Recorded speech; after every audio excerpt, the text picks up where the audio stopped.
channel again. And we are here now in Hong Kong Park. Meron pong ulan dito ngayon. Pero maghintay lang po tayo saglit na tumila at ipapasyal po kayo sa loob ng Hong Kong Park. And pwede kang pumasok sa loob niyan, magpakuha ng picture, gaya po niya, papasok sa doon.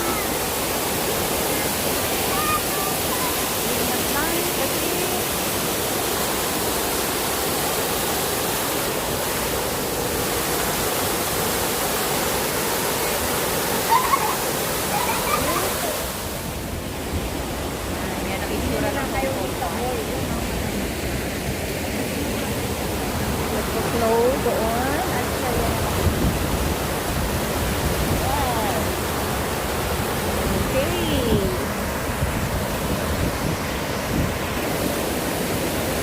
Yeah.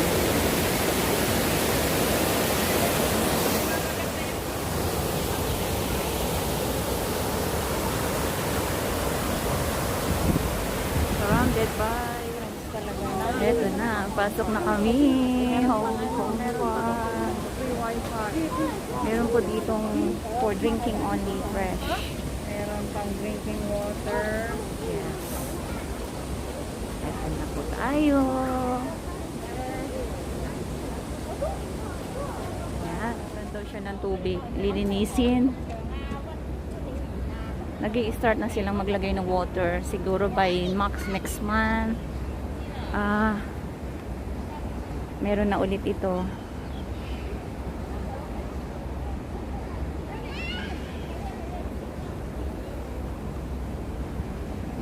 Ganda. Yan. Punong-puno ng isda. Pagka may water dito, yung malalaking isda na mga pula. Mga meron din silang mga turtles.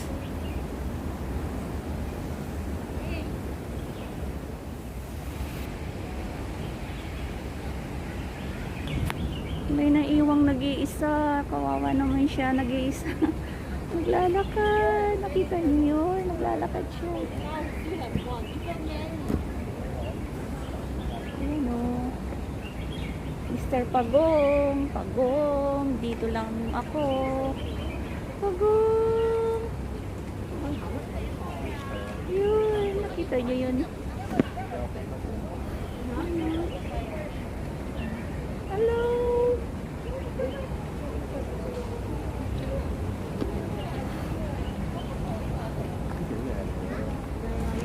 Nakalagay dito is, ayan, photogenic spot.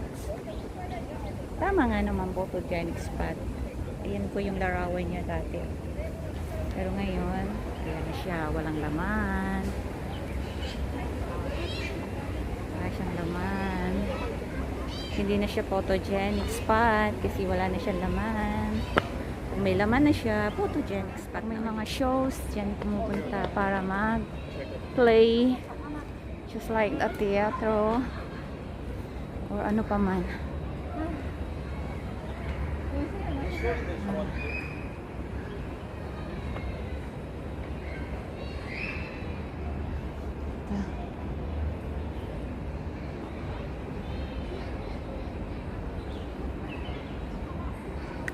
No dogs allowed.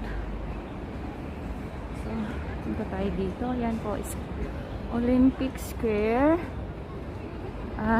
Pagpunta niyo sa loob na to.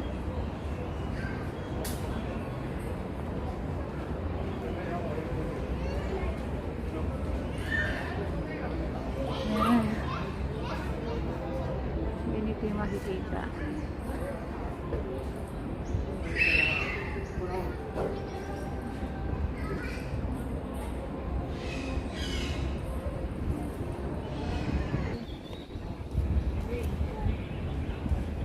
Ang dami nangangaga.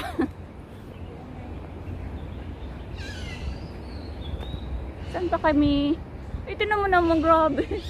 Kaya nga yan, pinicturean ko kanina. Ang dami hanggang sa ilalim.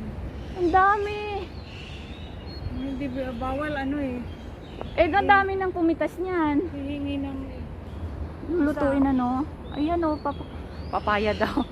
Langka. jackfruit. Jackfruit. Grabe. Namumugto ang bunga. Kunan ko lang to buo.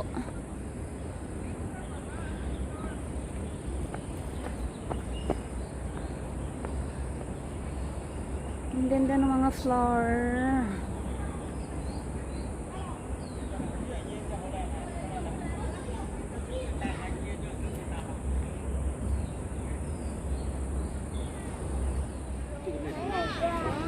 Hong Kong Zoological and Botanical Garden sa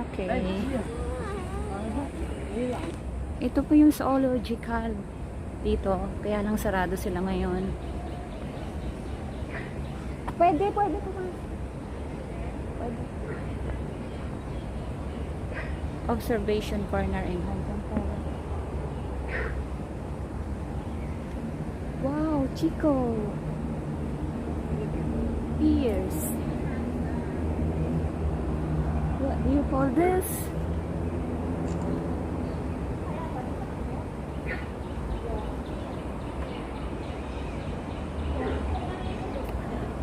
Chico ba to o Pierce?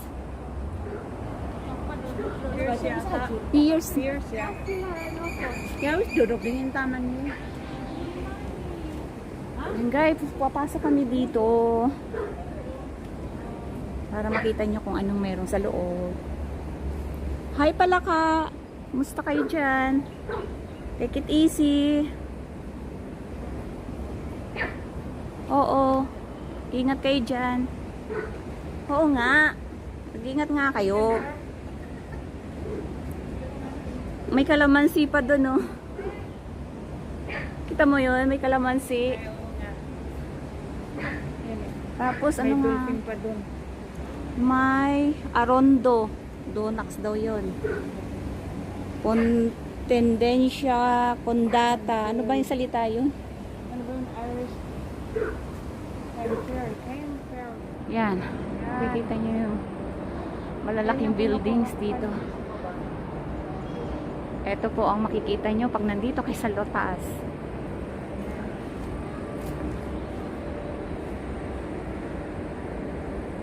At ito naman ang inyong matatanaw sa ibaba. Yan. Mamaya bababa kami dyan.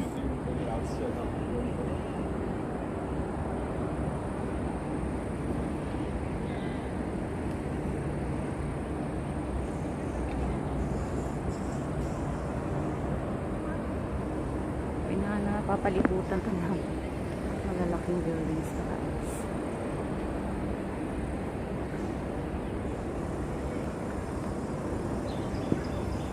Right.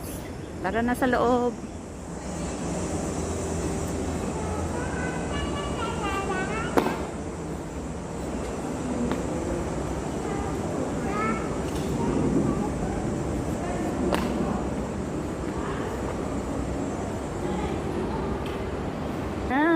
Ang ganda-ganda. Grabe. Entrance pa lang, oh. Ang ganda-ganda na.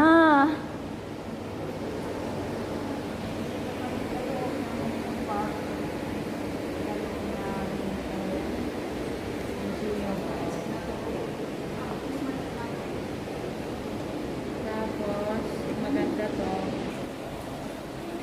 Ayan na guys. Tingnan nyo kung maigi. Ang ganda. Pinapasyal ko kasi kayo dahil mahal ko kayo. Gusto kong makita ninyo yung mga naririto sa loob. May mga kanya-kanya siyang pangalan eh. Kaso mga lang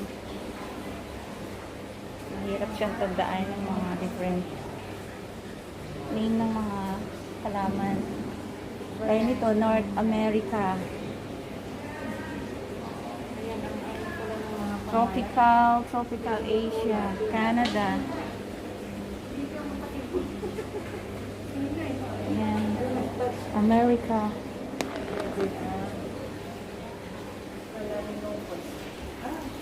Oh, yan.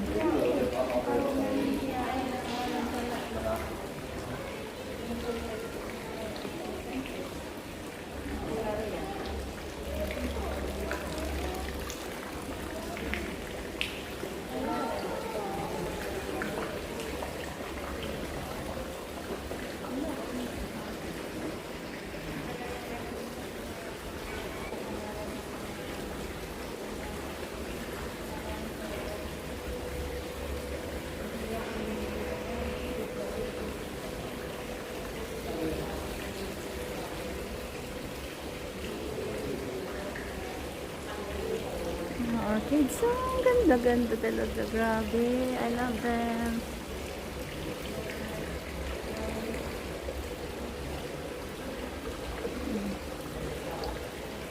Every corner there's a beautiful. Ikot-ikot lang kami dito kasi wala masyadong tao. Quarantine pagka normal na eh, ang dami ng tao. Kaya solo-solo lang. Meron din sa taas ko ng kanya. Hindi pa. Ay, hindi pa kami nakapunta dito. Kaya ikot-ikot lang muna Malalaki mo pa. sa mga bulaklak na ito. Hello? Natatawa lang kita. Hi! Mayroon ditong camera, hihiluin ko. Hi! Hello? Yan may camera. Ikot-ikot. Yung aking kasama, nagdi-delete ng hindi umaabot. Yun na nga guys, pasok tayo sa dry. Sa mga cactus naman.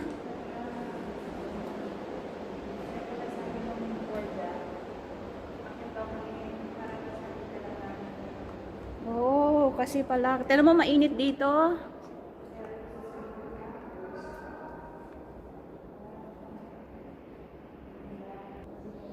Yan guys, mga cactus. Ang tawag dito ay Euphorbia trigona. Euphorbia trigona daw. Trigona. Yan.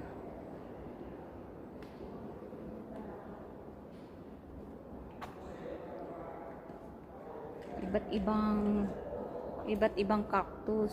Cactus ba to?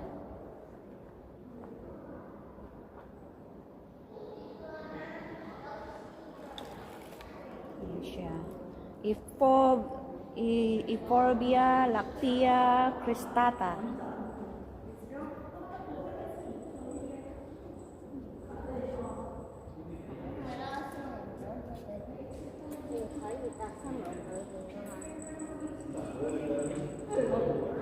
Super deeper. Siguro inangkat lang to sa iba't ibang lugar. Tapos pinagsama-sama nila dito sa lugar na to. Ayan, yung maliliit. Agave patutorium Shikokan. Shihokan. Yan daw yung pangalan niya. Kishuhan. Ito sa atin to sa Pilipinas, damo to eh. Ayan, damo. Ordinaryong damo sa Ordinaryong damo yan. Ang tawag nila dito ay Penicitum purpurum. Penicitum purpurum. Mapapawaw ka kapag pumasok ka dito. Wow! So beautiful ah! Ang ganda dito. Ganda oh. Tapos meron pang magbabantay dyan kasi baka kainin ng daga.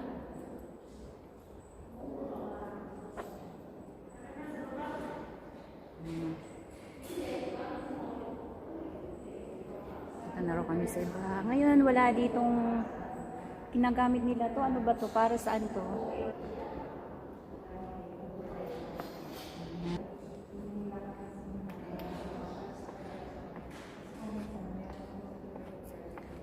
Okay.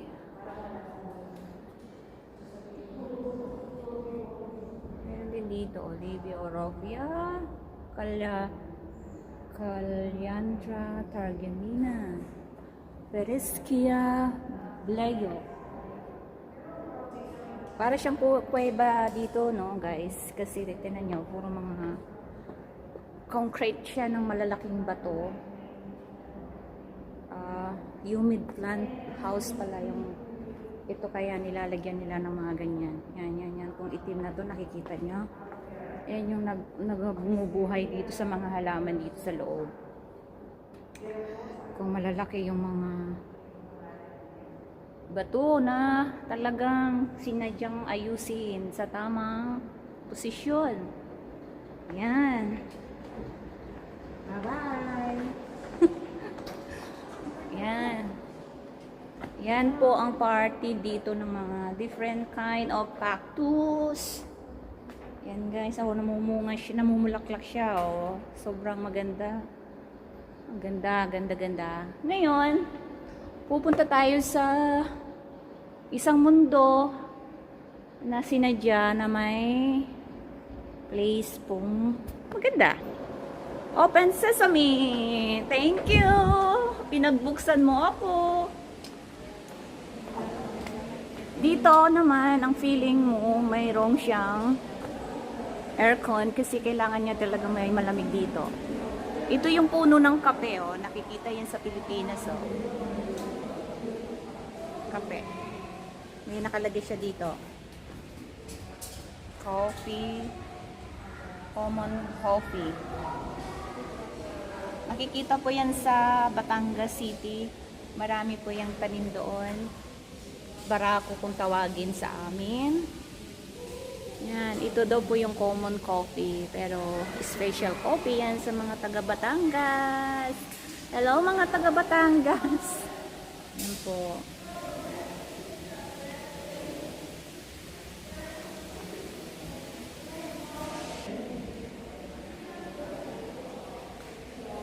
Yan. Hindi po nyo aakalain na dito may mga ganitong pinipreserve na mga halaman sa loob. Beautiful. So beautiful.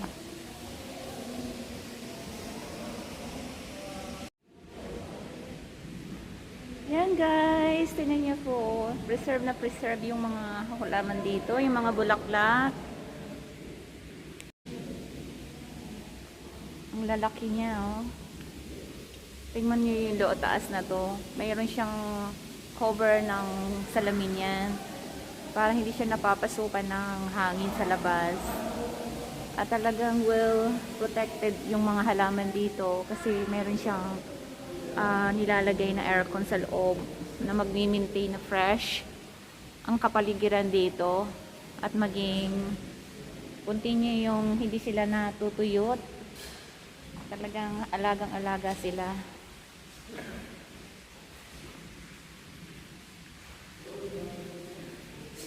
Maganda yung ano niya, maganda yung pagka-landscape ng mga halaman dito. Kasi nasa gilid lang siya. Pwede siyang gawin ding design para sa atin kapag malalaki yung garden. Yung parang ganyan, no? Yan. Tapos maglalagay kayo ng mayroong umaagos na water doon, parang sapa. Ito yung parang pako sa atin eh. Hindi ko lang alam kung pero hindi naman siya talagang pako.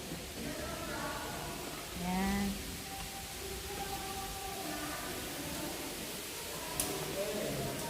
Well smoked. Para kang nasa loob ng isang pelikula ng dinosaur na tumatakbo dahil kakainin ka. Meron doong dalawang may bunga, oh. Hindi ko alam kung ano yan.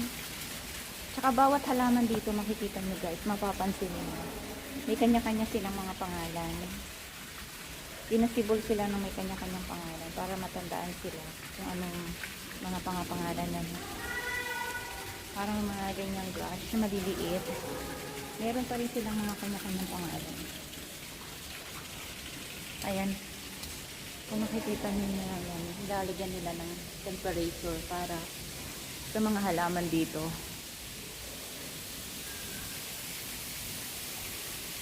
Napaka calm ng ano, ng lugar. Tapos meron pang dumadaloy na parang ilog siya dyan, oh. Nagpo-protect para sa mga umiikot yung tubig. Ayan. Ang ganda ng pakinggan ng mga sounds. Lalo na yung akala mo talaga nasa loob ka ng isang gubat. Grabe ang laki nito. Isa siyang pako na lumaki. Nang lumaki na yung sangay niya, tinalian siya. Grabe, no? Alaga talaga. Yung munting sapa. Pero hindi talagang sapa. Kasi pinaagusan lang yan ng so, yan guys. O, mapapansin niya. Marami siyang kanya-kanyang pangalan. Wow!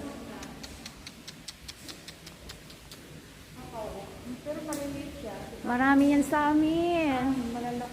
Cacao. Theobroma cacao seed. There is a cacao. When I was young, I like the cacao. Pinipitas ko lang yan. Kinakain ng matamis. Tapos tinatapon ko. Hindi ko akalain na pinipreserve din nila dito sa loob na to. Ayan, malapit na kaming lumabas. Wow! Ganda-ganda talaga. So pretty, fresh. Super ganda. So beautiful.